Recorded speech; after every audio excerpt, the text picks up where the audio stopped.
Hello guys, ito na yung ano natin, luto natin. Ready for eat. So pwede na tayong kumain. Ayan. Ito na yung finished product natin.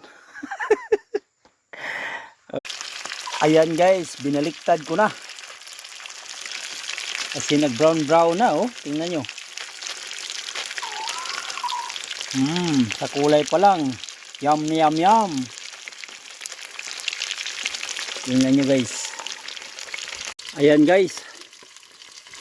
Malakas ang gasol natin. Oh, tingnan nyo. Full tank. Ayan guys.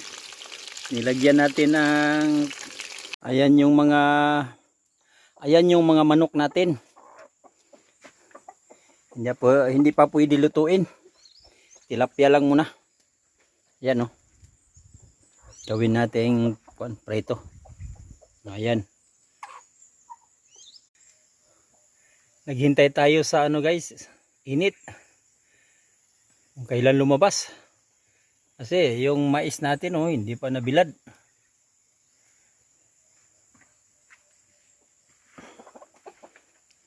Ito. Ayan guys, tingnan nyo. Malapit na siya mag brown. See? Hinaan lang natin ng apoy para hindi masunog. Hello guys, good noon. Kahapon pala ang niluto natin, ginawa nating adobo. Ngayon,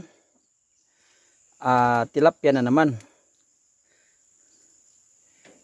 So, ano natin, prito natin. Hello guys, padulong na to sa tuang farm. Tataning kuan sa mais oh. Kargahanan. Okay guys, hello guys, good morning. Good morning guys. Muna niya ako ang gipa-harvest karon. Pani 200 kilos. Barato ra ni guys. Tag 160.